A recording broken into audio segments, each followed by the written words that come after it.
After recently purchasing a 1990 Sovereign 32 sailboat, I am off sailing around the globe. My mission is to boldly sail to exotic locations and stay fit within nature whilst diving headfirst into local customs, wisdom, and culture. A sidebar is to sample the local booze, sometimes to excess, and often in the buff with a guitar. Happy day, sports fans. Yo, it's Peter. Right, day 7. Things picked up yesterday. I put a single reef in the mainsail because we were basically broad reaching. So I'm doing 22 minutes past 12. If 12 o'clock is the wind, and 22 minutes to 12. So I'm going towards the destination in a zigzag position. I wasn't planning to do that. I was planning to go downwind, but I just couldn't get a combination of wind angle, wave angle, and my destination. So that's what I was doing. It just felt a better course to take and steady the boat and have a slightly better ride. And I was screaming along. But I woke up and there was waves crashing all around me. The seas had risen, the wind had picked up, and I was doing 9, 10, 11 knots, which sounds fantastic. You get in places. The problem is, it's like skiing down a black rung on one ski after a couple of pints. It sounds like a good idea at the time, and you're laughing your head off until it all goes badly wrong. Because my boat is 32 feet, so hull speed for this boat is 6.7 knots. Now you can go faster than hull speed, often I do, and often many people do. The problem with it is, hull speed is when you've created a bow wave the same length of your boat. Anything past that, you're basically sailing across your own bow wave, which means the boat's skittish and it's taking a lot of energy into the sails and into the rig to go faster than that bow wave. It's kind of like a sound barrier for boats, if you like. So you're right on the edge of control, and obviously if things pick up any more, you're already at the edge, so things are going to break, you're going to skid out, and it's a really silly thing to be doing on your own with a limited amount of spares in the middle of the Atlantic Ocean when you're not racing. But what did I do? I think I tried different things to depower the sails by changing the angle, because obviously if I'm having two sails up, I can play the sails off against each other depending on what I want to do. I did that, so I put most of the power into the mainsail, I reefed foresail, then I trued up. Still going 9-10 knots. So eventually I lost the Genoa altogether, and then at pre-dawn, as soon as I could see, I went topsides and I dropped the main, and I did that. I don't have any wind instruments on the boat, but it must have been 30 knots. I think it was a true power gust of multiple hours.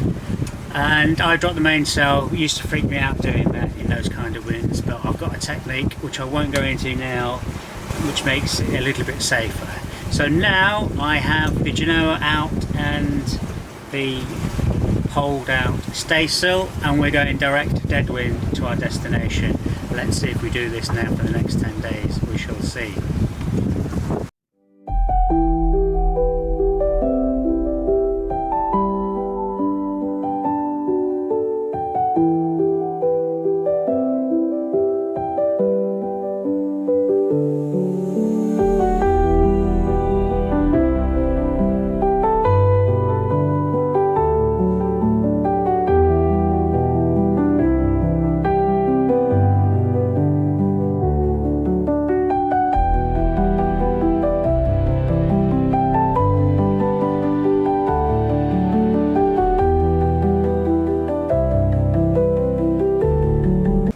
Good morning, sports fans. Ocho, day 8.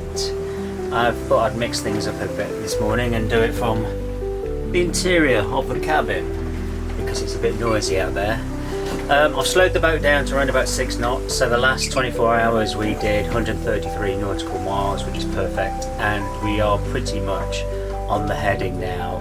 Not quite halfway, just over 1,000 miles to go, but I'm pointing it straight at Barbados, although just now I did turn us a couple of degrees to keep us flatter onto the waves, because the backside skidded out 4 or 5 times. Not really risking a knockdown unless there's a massive breaking wave. It'd be a little bit, I mean, it could happen, it'd be a little bit freak, but yeah, just to balance the boat a little bit more.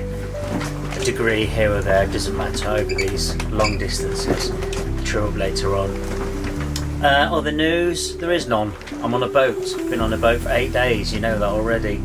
I was going to have a shave today, but when we do lurch and roll, they're quite violent, and I don't think it's worth a slit on my own throat just to keep myself looking good for you guys. I'm sure you can see my chiseled, handsome good looks underneath this fluff. So yeah, shave another day when it's less life-threatening. Hey Dodo.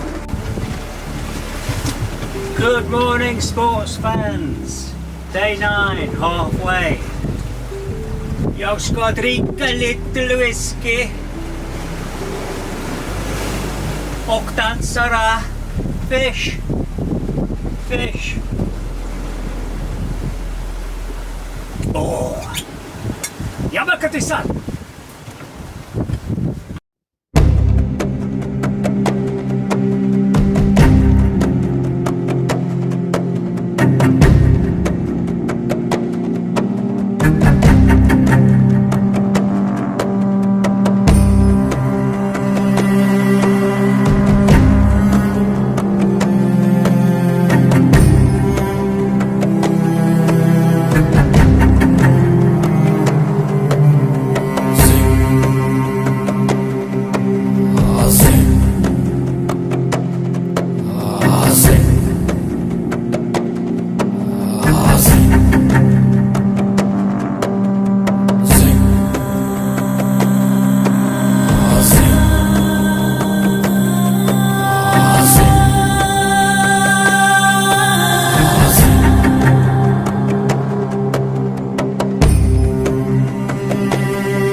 Just before dawn one morning, I noticed on the AIS a French boat making a straight line for me at about 7.5 knots, 3.5 nautical miles away. As we were both on AIS, I was thinking they'll be keeping a lookout at all time, and they would have clocked me and we were making evasive manoeuvres. 1 mile away, they were still making a beeline straight for me, no attempt at communication and no alteration of course. I therefore decided to call them on the VHF radio. No response. Half a nautical mile away, I was getting ready to make evasive manoeuvres, but I decided to call them one more time, and then eventually a very tired Frenchman came on the radio and said, "Ah, we're going faster than you. I'm going to try and to overtake you." And I said, "Interesting decision, Captain. I will make you aware that I am on starboard tack and you are the overtaking vessel. Ergo, I intend to maintain my course, direction and speed, and oh wait, you're progressing." 10 seconds later, getting even closer, he said, "Change of plan. We will change course and go behind you." "Good luck," I said. Then I saw, when I went topsides, that all 3 of them had come to the cockpit to make their direction change. That is the roller of the main sheet. It's broken. So the main sheet is just rigged through a pin at the moment, so it's very precarious. I should have seen this coming actually, because a month or 2 ago the rollers on the reefing lines just disintegrated without actually being under pressure. So I think they're just old and UV damaged. So whenever I see any of these blocks now on the boat, I'm just going to replace them. The force of nature. A Genoa car came clean off. Obviously that bent and that snapped under the pressure of the Genoa sheet. But luckily I had the forethought to buy spares. Well, actually what I was doing, I was running two. So that one there is the new one, and down there is the one that broke. So I will buy a second one, so then I've got a spare as well. And it does help me not only control the sail, but control the angle of this line by having a second one. I've just had word that Das Eriksson, a 33-year-old sailor on a Volvo Ocean 70 boat, went overboard in the wee hours of yesterday morning. Part of the ARC, Atlantic Valley Cruisers Association. They're going from Las Palmas to St. Lucia. They are north of me, but the Coast Guard, they've called off their search. It's a long way out for them. But all the boats in the ARC or anybody in the vicinity have been asked to continue a lookout. It's obviously a very, very, very, very, very, very slim chance of finding anybody. But being as though I'm literally, you know, well, there's not very many people out here to do anything, so I may as well try and do what I can. So I'm going to head north and keep a lookout and see. Very sad, very, very sad news. Buenos dias, day 10. Yesterday was a day spent looking for Dag Eriksson. I knew it was fruitless, but you do what you can. I was doing nothing but sailing, so very small, infinitesimally small chance of finding somebody, but do it anyway. It was a day of my life. So RIP Dag. It's been bloody awful, to be honest. I'm getting a bit sick and tired of all the violence. I'm spilling food and drink and not sleeping and constantly holding on, constantly trimming sails. It is going to die down. It's just the sea state. I'm getting waves of up to 6 meters in sets, and they're coming from all different directions. So there's no way you can get the boat comfortably sailing. And I've tried many different sail configurations and different angles. There's 3 or 4 different angles the waves are coming from. So there's nothing I can do but just grin and bear it. But it's becoming a bit tiresome. The wind will drop off, and with it the speed, so I'll have a different kind of problem then. I'll at least be able to clean the boat though, I'm hoping.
Helvete! Sluta nu! Jag vet inte! Day 11. Bit like day 10, day 9, day 8. Been very, very hard to balance the boat because of the waves. It'll be fine if they're omnidirectional, but they're multi-directional. So I'm always getting slapped, and then the sails are backing or flogging. So it's just constant. And if they back, I have to go up and get them back on course. So, and this is 24/7. And it's, for some reason, it's a phenomena I wasn't aware of, and I don't know if it's normal, but it's definitely, there's more wind and waves at night. So the nights are just pretty torturous. So I'm sleeping now whenever I can, which isn't very often. Day 12, very, very rough night last night. It always picks up at night. And I'm now down to the mainsail, fully reefed, nothing else. Whacked back with a preventer and getting thrown about all over the place. I don't actually think I slept at all last night because I was attending to the backing sails, because these rogue waves that come from a different direction just spin the boat out 90 degrees, and then if the sail backs, now I've only got one sail, I can't get us back on course. So it's pretty torturous at the moment, and that's all I'm going to say. Day 13. Let's go and have a look what it's like outside, shall we? So last night, anticipation of it picking up as it has been doing for the past 7 or 8 nights, I went down to a single reefed main and came off the wind a little bit, so not direct downwind, but to give me the maximum leeway as I could, not for the sail to be backed. So we slowed down to just slower than 5 knots average, but I didn't have any backing sails for once, but it was still a lumpy night obviously. It's mush.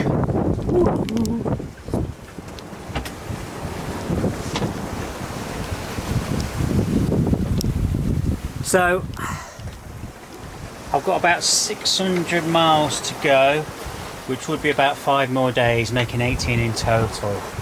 But I'm not making that as a prediction because the wind models are saying it dies off. Some of them say pretty much completely dies, motoring only for 4 days, which I'm not doing, I cannot do. I don't have that amount of fuel. But luckily this morning some of them are now saying, no, you've got wind. It drops below 10, which is round about where I'm not moving. But at least there's a little bit more wind now. So I'm not even going to predict, I'm just going to experience, because you never can tell. Day 14. Okay. Ooh, thrack up the sails. Now 410 nautical miles to go. So theoretically 3.5 days. However, as I mentioned before, the wind's due to drop off tomorrow evening. So if I can make another 100 plus miles over the next 30 hours, which I'm hoping I can, the wind's dropping a little bit now, then I do have the option to motor the final 3 days, because I've got just over 3 days worth of fuel. I really don't want to, but I'm not making any decisions yet. I'm going to wait to what the conditions are like, because even though the wind will drop and the wave state, sea state will calm down a bit, with no propulsion at all, any directional motion of travel from the sails or the engine, I'll be lolling around until the sea state calms down, and it might be just horrible. But I am prepared to wait a couple of days. I'm waiting. I'm downloading 8 days of wind forecasts, so I'm waiting to see how long the high lasts and the no wind zone lasts. If it's 3 days or ish and the calm sea state is fine, then I'll just sit it out. But if it's untenable, yeah, I'm lying around and getting thrown about and not moving, and there won't be any breeze cooling me down either. I'll just be like a slow cooked chicken in the oven getting thrown around. I'll put the engine on, I'll start moving. Day 15. Well, last night was a very interesting introduction to the Caribbean, a nice warm welcome for me. I arose from my bunk where I was being thrown around like a rag doll in a washing machine whilst being subject to noise torture, to find that the boat was going back to Africa, doing a 180. The wind had picked up and there was water coming from the sky. I'd like to say rain, but it was more like a high power shower. So I struggled for quite a while to get the boat back round and the sails reduced, because it's always difficult pulling in the Genoa when there's so much pressure on it. And I figured this was going to last 15-20 minutes. It went on for 6 hours and it was a constant faff to keep the boat balanced or get it balanced. It was going off course. I just couldn't get it right again. And I was naked because it was warm, and it was the easiest thing to do is just come out completely naked, have a shower, sort out the lines, blah blah blah, go back in and towel off rather than having wet clothes. So I must have done that 10 to 12 times. The good thing is, with these wind phenomena, you know, it shouldn't have gone for 6 hours, but anyway, there's nearly always a wind direction change. And once that's done, because it was blowing a hoolie for 6 hours, it's actually flattened the sea out. So now I'm back to my normal lazy man downwind setup of just a single Genoa. It's poled out. It's not the fastest point of sail, but it's the easiest and most relaxing, because I'm just now nicely lolling about now, no violence of any type. And the forecast now is it's going to drop off later this afternoon, and then I'll do another wind report and decide what I'm going to do, how I feel about sitting it out, or whether I'm going to stick the motor on a little bit. We shall see. Day 16. Waiting for the wind to fill in. 2 days of pretty much no wind. So just getting very hot, lolling around. 200 miles or so to go, but I'm going to try and be strong and sail it. There's no great rush. Just feels more authentic not to motor. I could motor and get there, but I'm not going to if I can help it. Day 17. I couldn't do it, I'm afraid. It was too hot. It was 40 degrees plus in the boat, no air, no wind. So I had to stick the motor on. So I've been a combination of motoring and motor sailing and occasionally sailing. But that lasts about 40 minutes until the wind dies. So it looks like I'm going to be motoring all the way in now, which is a bit of a shame, but I just don't have the fortitude to sit out here drinking 7 litres of water an hour. Definitely anchored in the wrong spot. They're all looking at turtles. But this is Bridgetown, the port town where I need to go and check in, then I'm going to move. Was it worth it? Absolutely.